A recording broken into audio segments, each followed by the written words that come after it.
Hi, this is Sam Black, and today I wanted to do kind of a deep dive on Ajani, the Spellslinger in Spellslingers.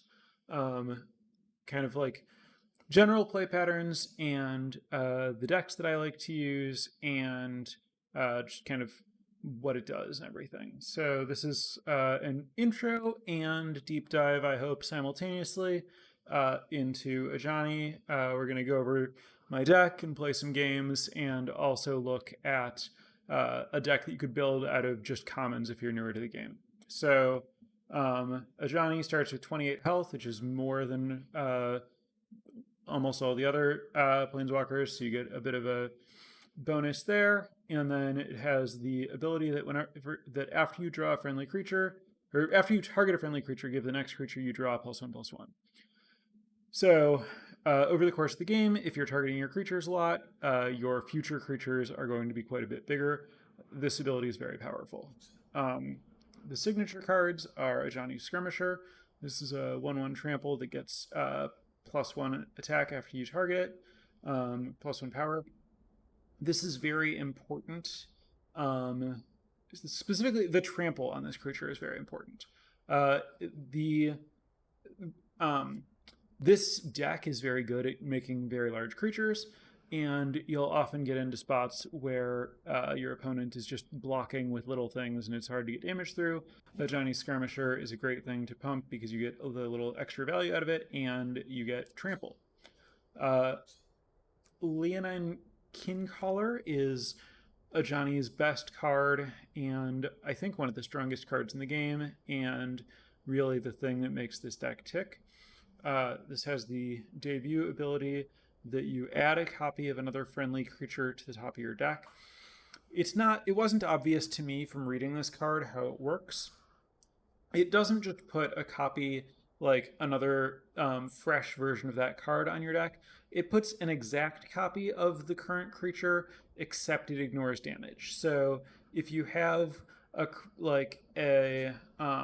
skirmisher that you've maybe targeted a bunch, and now you have an 8/8 trample, except it's taken 4 damage, so it's essentially an 8/4. When you target it with Kincaller, you're going to put an 8/8 trample on top of your deck. And then also, when you draw it, it's going to get at least 1/1 bigger because you've played this Kincaller and you targeted it. When you add a friendly copy, that the creature that you choose counts as targeting something for Ajani's Mentor ability. So you're actually going to get a 9/9. Except also, when you target the skirmisher, it's going to get +1 power. So it's going to become a 9/8, and then the other one on top of your deck, when you draw it, is going to be at least a 10/9. And will be bigger if you did other targeting between that, drawing that, and the last time you drew a creature. My favorite thing to do with Kincallers, well, targeting anything that's gotten a lot bigger is very strong. Giving something extra keywords is even better because then it'll also copy those new keywords. And my favorite thing to do is to have Kincallers target each other, and then you can kind of just draw a new Kincaller every turn and keep getting them like laddering bigger and bigger. When you play a Kincaller and put a copy of your biggest Kincaller on top of your deck, and then draw that one and it's even bigger, and you play it and you go back and forth, getting bigger and bigger Kincallers. And as long as your opponent can't beat bigger and bigger creatures on the ground, that will work out well for you. This works even better if you can get trample or flying or something like that on a Kincaller. Johnny's last signature card is Strength with Pride. This is a 4-mana spell that gives 2 friendly creatures +2/+2, which is nice with the Johnny's ability because it triggers twice because you targeted 2 things. That said, I don't actually play with this card currently in my Ajani deck. It's pretty explosive and swingy, but I find that I don't always have 2 creatures, and 4 is a lot of mana for this deck, and I feel like the deck just plays more smoothly without it. So you don't necessarily always want to play all the signature cards just because you can. These are cards that you get when you unlock the Planeswalker, or the Spellslinger.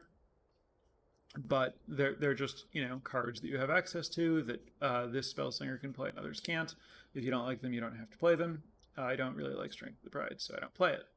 So, as for what I do play, this is my current Ajani deck. I've been kind of tuning and tweaking this over time, but this is where I'm at currently, and I've been using Ajani in the through the portal event to convert gold into crafting gems at a pretty good rate. I've been winning at a good clip with this. I've been playing on mobile. I don't know if there are any tracker extensions for this game or anything, but I haven't been tracking my data or anything. But I felt like I've been winning a lot with this deck. This is kind of the deck that I feel most likely to win any game with of the decks that I've built, and I think it's pretty good. So to start with, it plays this land, Deep Forest Arena. You can sometimes when you play a creature, it gets bigger and gets ward. That's just generally good if you have big creatures in your deck. But the land is very good in this deck because my curve is low. I don't have expensive stuff, so skipping mana generation doesn't really matter. And creating single creatures that are big is, of course, very important for the Kincaller. So this land is really perfect. I'm also playing Oath of the Paladin. I've only started playing this recently. I'm not totally sure how I feel about it. It has some pretty good synergies here, though. The first creature that it gives you is a 1/2, and it targets something when it comes into play and gives an extra toughness, so you get an Ajani trigger. So you get this cheap little creature to fill your curve in the early game and get a trigger out of it, so it's not too bad. Then you get a removal spell, which you need to have creatures in play. Fortunately, this deck is all cheap creatures, basically, so the removal spell works pretty well. And then Aura of Courage is kind of the big payoff, and so far I've felt good about the impact of this. It's a 5-mana spell for the rest of the game. After a friendly creature attacks, it gets +1/+1. This is hard to evaluate, and how good Aura of Courage is really does a lot to inform whether I want Oath of the Paladin. So far, I've felt from a pretty small sample like drawing these cards is net positive, but I'm not sure. It's close. If you don't have this card, I don't think it's important to have it. You can play the deck without this. So the major thing that's going on here is a lot of my Ajani opponents play creatures like Watchwolf and Colonian, the 4/3 for 2 and the 3/4 for 2 and the 4/4 trample for 3. All of those things don't target something when they come into play. And I try to minimize the number of just kind of like vanilla go-to-8 creatures I have. The way I see it, a thing like Elvish Infuser, which is a 2/2 that gives something +0/+2. So you could play a 4/3 or a 3/4. That's like 7 total stats. Here you only get a 2/4, which is 6 total stats, but you also get to give +1/+1 to the next creature you draw, which brings this up to 8 total stats, which is more than you get for one of the 7 total stats creatures that you could play. More importantly, you get to choose a single target for this, which means you get a 2/2, and then you also get to pump another creature. And the fact that you can play a bunch of things like this card is basically the same as Devoted Steed, which is a 2/2 that gives something +1/+1. If both of these, instead of targeting themselves, target something else, like an Untested Rookie or an Ajani Skirmisher, then, the Skirmisher is getting extra stats from its ability, so now you're looking at +1, so you're getting like 9 effective stats instead of 8 effective stats. But then the more you can load up pumps in a single place, the more powerful your Kincaller is going to be, because the Kincaller is going to copy that biggest creature that you made. So I'm also playing some cards that I think look pretty weak. Staff of Fortitude in particular. The 2-mana artifact that can give a friendly creature +0/+2 first. This is a card that I certainly overlooked. It didn't seem playable. But in the context of Ajani, this is giving 4 extra stats just from activating it twice. and then 4 more stats from 2 triggers of Ajani's abilities. So you're getting 8/8 worth of stats out of this. You're getting it, and you're getting to allocate those stats to your existing creatures, again, making the Kincaller bigger. And while this doesn't give you any extra power, so it seems like the toughness might not be that important, of course, on Ajani's Skirmisher, giving toughness is particularly good because Skirmisher adds power, and you kind of want both of them to be scaling up together. And then Untested Rookie is another card that I overlooked for a while, but it's been awesome. It's so easy to pump this up, and then you get to this spot where if your opponent wants to attack you, you're going to be able to block with this, and it's going to get the +2/+2. And then once it gets the +2/+2, you can Kincaller it, and then you put another Untested Rookie on top of your deck that started kind of as a 4/4, but it gets its ability back because this text doesn't go away from the card. So the new one is basically like if you ignore anything else targeting this, if this thing fought, it becomes a 4/4, and then the new one becomes kind of like a 6/6 once it fights, but then 7/7 because Kincaller targeted it, and probably bigger than that because you probably did something to target this to get it to win the fight in the first place. So weapon rack, same situation as Staff of Fortitude. Weapon rack is to Devoted Steed as Staff of Fortitude is to Elvish Infuser. I think all of those cards are great. They're kind of the like core of what makes Ajani tick for me. So now I also play Giant Growth, which awkwardly doesn't target, but is still synergistic with Ajani because making a single creature big is so good for the Kincaller, and the +3/+3 makes it very easy for Untested Rookie to win a fight and lets you push a lot of damage with the Ajani Skirmisher's Trample. Also, it's a trap. It's the only trap that I'm playing. Trap is an additional card type for Tarmogoyf.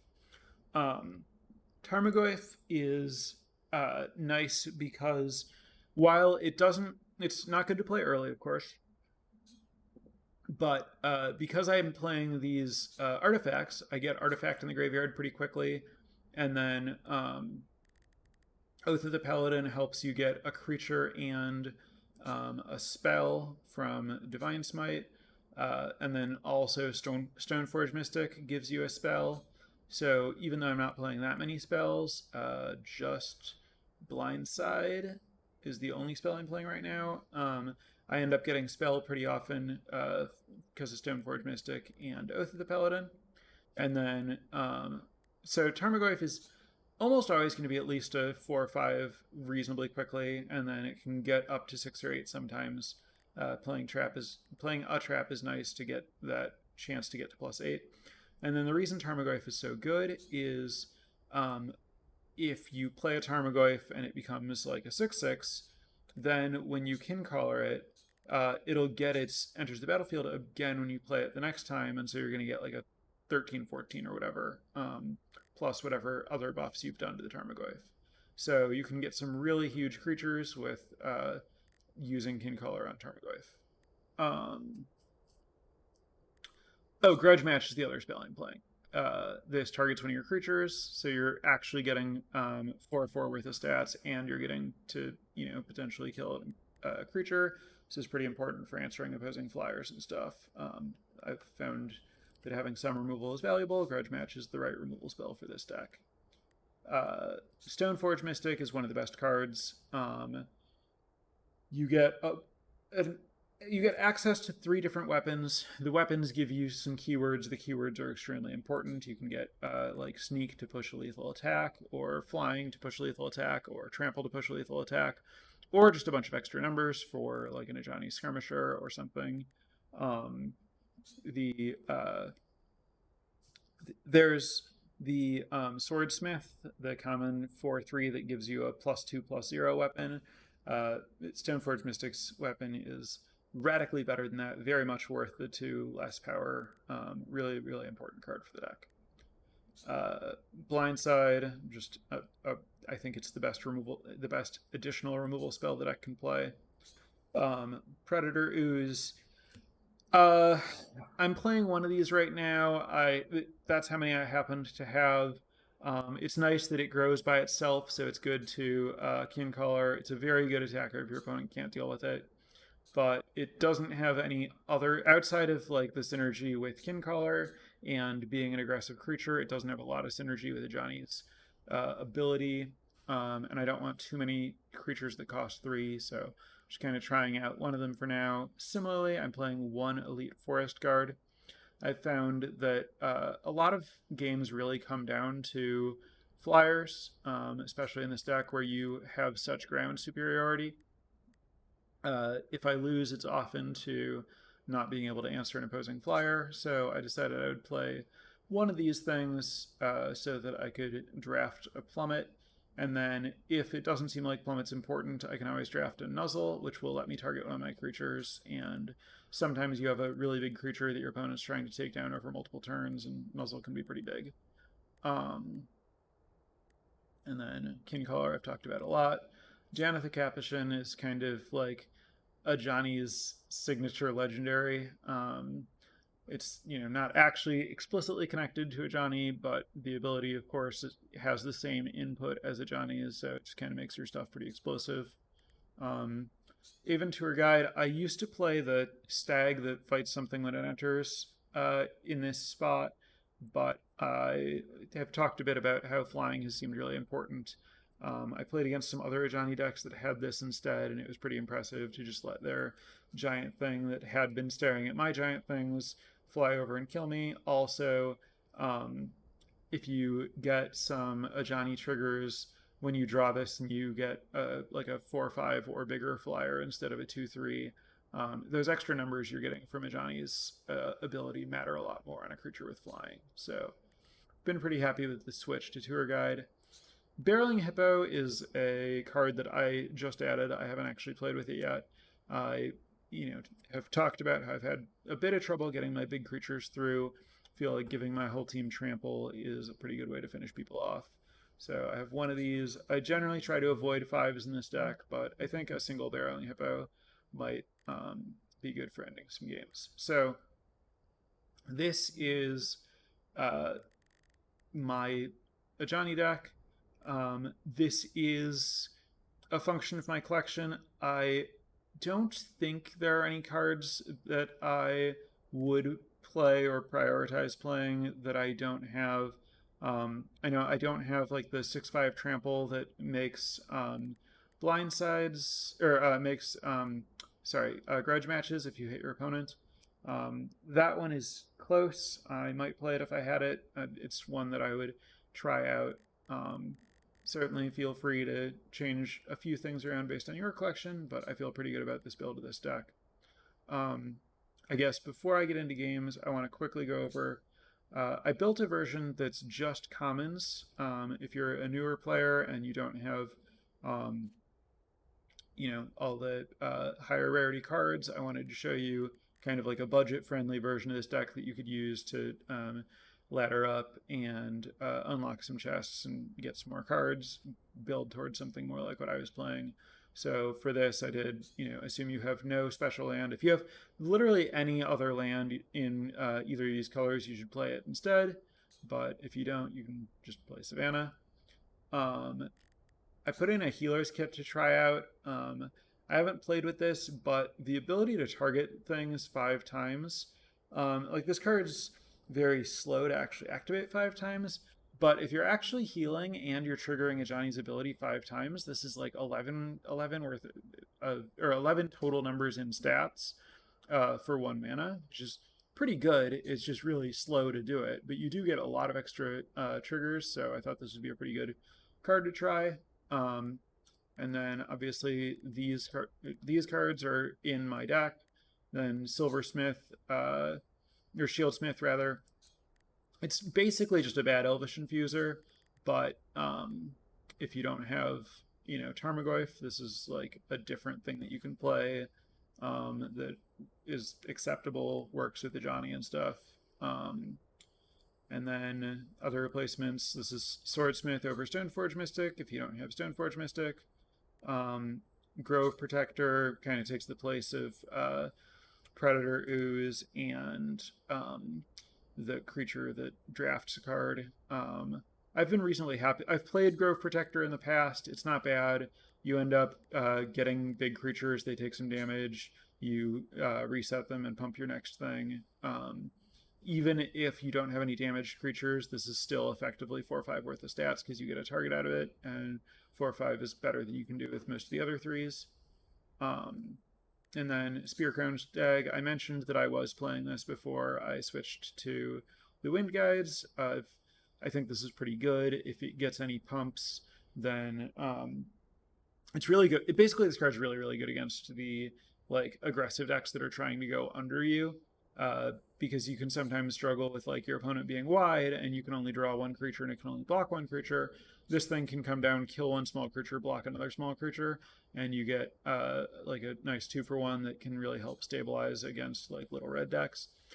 In general, I don't think that that's a big priority for this deck. I think you're pretty good against little red decks, but I do think it's, you know, a good enough card to play if you're just working with commons. One strength of the Pride is, you know, better than the other common 4s, I think, and I think you're not too likely to have problems with not having targets if you just play one of them. And then a couple of Briar Horns. This is another kind of card that I feel like is close, but not quite good enough in the context of a larger collection, but totally serviceable. I've played with it before. It does pretty good work. Gives you some explosive attacks if you know, put like +4/+3 on a skirmisher or something. Helps build single big things for your Kincolors. So that's kind of the like advanced and beginner Ajani decks and the reasoning. So now let's just play a couple of games. I'll just hop in the standard queue with my version of the deck and go through some gameplay. Alright, playing against Ral. Ral's best card against you is Unsummon if they have it, because it resets all the pumps that you've done, and you're pretty good against their red removal because you have a lot of toughness, but Unsummon undoes all your work. I'm going to just keep this hand. Untested Rookie's good with Giant Growth. Giant Growth good with Tarmogoyf. I have a lot of different types here. I like Stoneforge Mystic. I could see like sending back the Giant Growth because you don't get into combat with Ral a lot. The Tarmogoyf makes me want to keep it, but maybe that's wrong. It just has such good synergy with the Rookie and the Goyf, and I know I'm drawing another creature because of the Paladin class, so I think I'm just going to keep it all.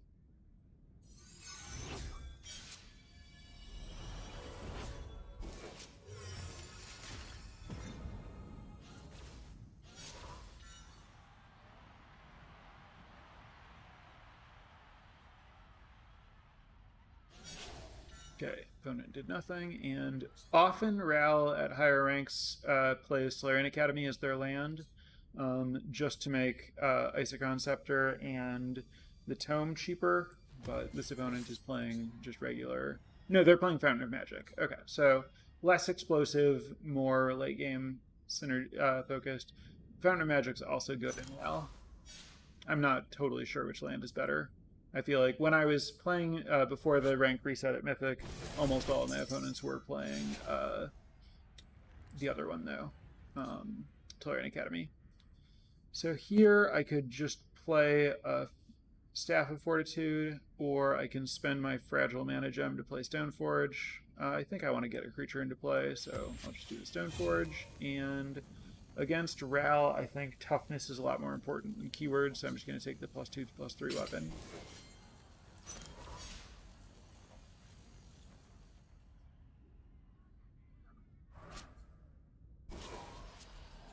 Divination, cool.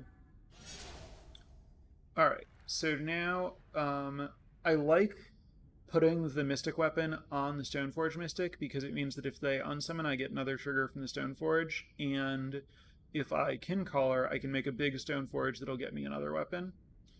But I could also just play the Faithful Steed here. I think I want to play the Staff of Fortitude, get this going, because I want it to be in the graveyard to pump up Tarmogoyf. this is more explosive, but I think I'd actually rather just have 2 creatures in play here and also make progress on leveling up to get to get these other spells. I'm just gonna load up on the Stoneforge, and maybe I want to also pump this thing. Yeah, I'll just try to get out of range of their little burn spells. You want a lot of just toughness in general in play against Ral because of their signature card that deals 10 damage at random. Toughness just anywhere helps absorb that. Okay, so they have this 2/3 that's about to get bigger. This gets bigger whenever they play a spell. And they're getting it flying. Okay, so I'm going to hope to take this down with Giant Growth, which I should be able to do because it's 5. It throws my Stoneforge Mystic. Alright, so I'm going to just... I mentioned that I wanted the Mystic Weapon on the Stoneforge, but I really want to take down this 2/6 while I can. So I'm going to Mystic Weapon here, and then prep the Giant Growth, and then attack, and if they block, I'll kill their flyer.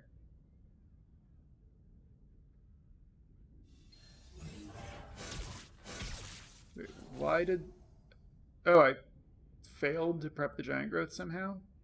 That's super awkward. Okay, well... I guess I'm gonna give some extra toughness to the Stoneforge to get rid of this, and just play a huge Tarmogoyf. And then the next Goyf will... So this didn't benefit from Trap, but yeah, I don't know how I failed the interface there.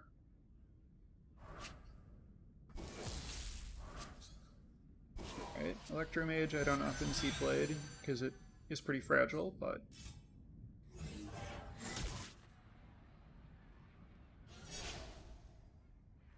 Okay, so I can Divine Smite to kill this, which I think I should do.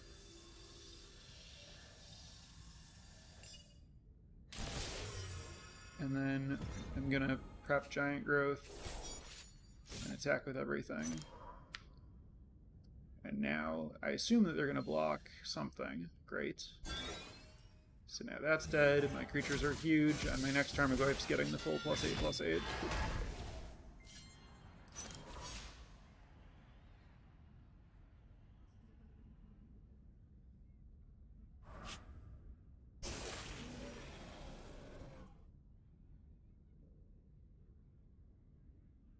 Shell Game is an unusual removal spell for Ral, because giving me the 6 extra toughness makes their whatever that card's called, that does the 10 damage at random, awkward. Okay, so I could Aura of Courage, but I don't want to miss my +2/+2 and Ward, so I'm gonna play a 10/11 Ward Tarmogoyf. And then I'll also play this thing, and I'll just give another toughness here, attack for 2.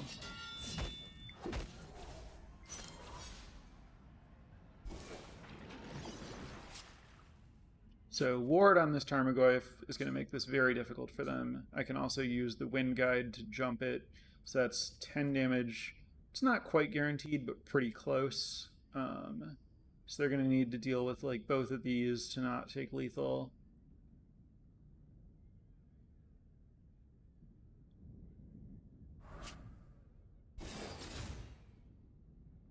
And then if I don't need to give the Tarmogoyf flying, I can just play Aura of Courage and kill them with the single 11/11. Or 11/12 rather. That's Chaos Lightning. And yeah, the 3 damage going here certainly didn't help matters for them, and just having a lot of toughness makes that card pretty easy to absorb. Yeah, so now they're dead. I had put them at 1 on board, and then either of these cards was lethal.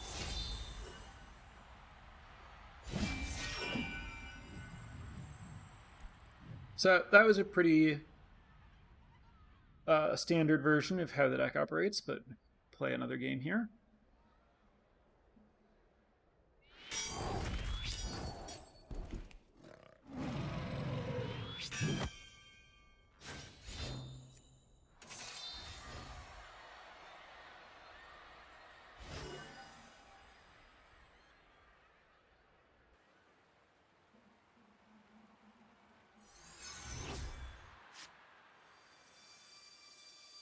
Okay, so I'm against Domri, which is very aggressive, and I'm on the play.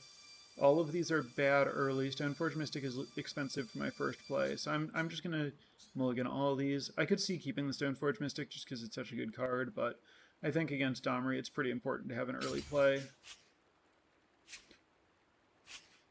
Okay, not great. The 4, and then the thing that requires some setup. Hopefully I draw the Faithful Steed on the first draw. Nope. Okay. Just pass here.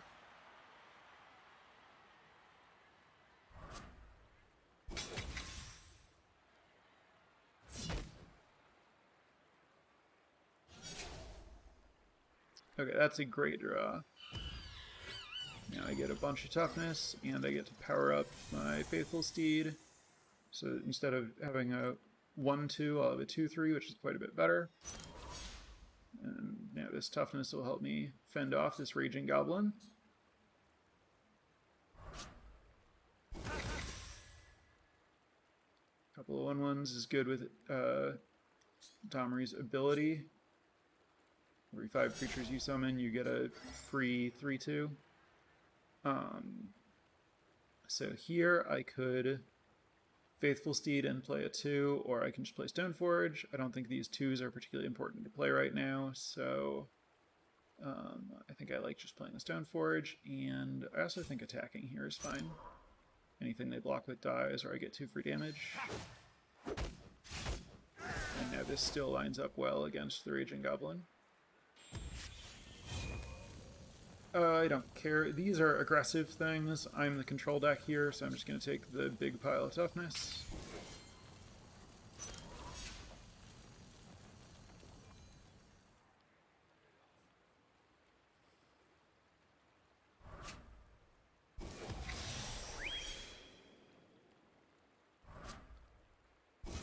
Oh, that's a good combo. So they get to play a flyer with no power and then give it 5 power. So now they have a 5/1 flyer. So they have no mana up. This is a weird attack.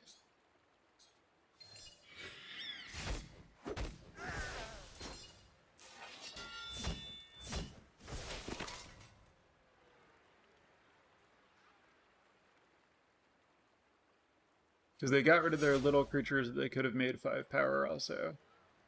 Okay, so I could just play the Turiide, and then I'd have a flyer to block the bird. Or I could Faithful Steed plus Mystic Weapon plus Grudge Match to take down the bird. I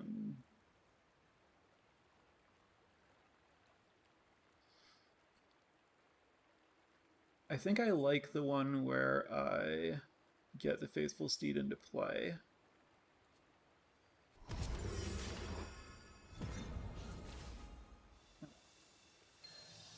I'll load up on this Stoneforge in case I end up wanting to copy it.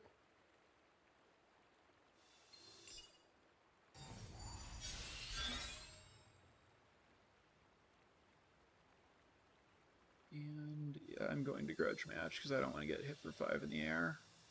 And I could attack first and see if they block, but I don't think they would. And I miss a damage because the Grudge Match is going to punt my thing.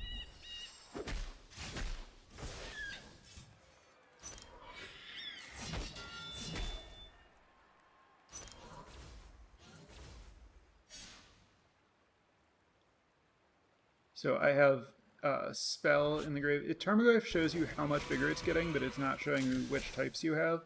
So you need to remember that. I have not had a creature die yet, so I'm only getting pumped for Spell right now. So trap and creature would pump this, and I can make that happen pretty quickly. Okay. Oh, I can make a giant Danitha with ward. That sounds pretty good. So this is going to actually be a 10-9 ward.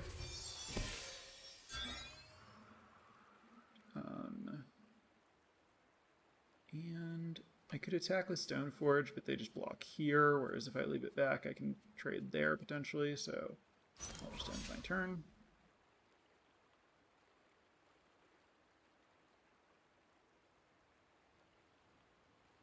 Red-green has trouble dealing with 10-9 ward. 10-9 in general, regardless of ward.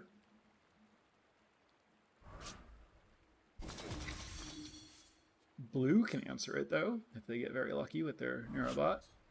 Okay, so this lets them fight. Wait, did they just use the wrong relic? Yeah, they used the wrong treasure.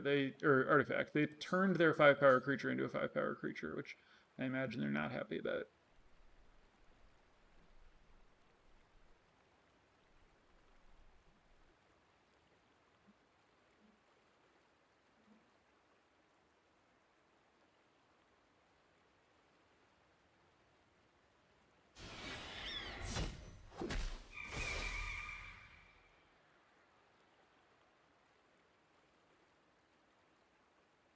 So I killed my 2/2, which I didn't really care about. I think I want to just... Let me think about this. I mean, this is blocking here for sure. Yeah, the question is whether I want to just trade here or get some damage on Danitha and then keep another creature. I think I want to keep the other creature in play. I can take some damage on Danitha.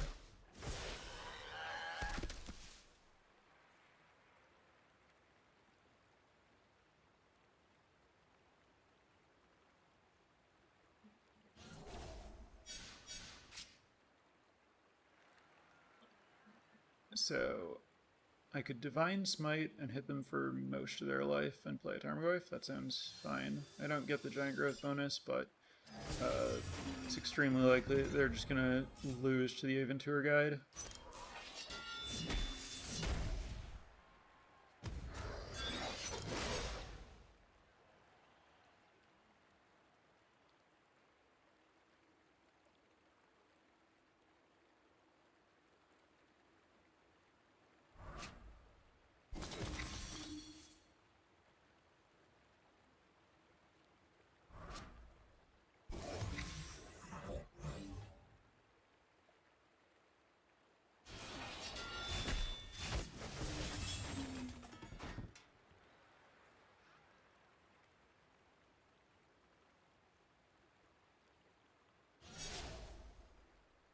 They have 2 mana up, but I can't think of anything they could have that would save them from a flying Danitha here. I guess I could have nuzzled instead, but that's worse.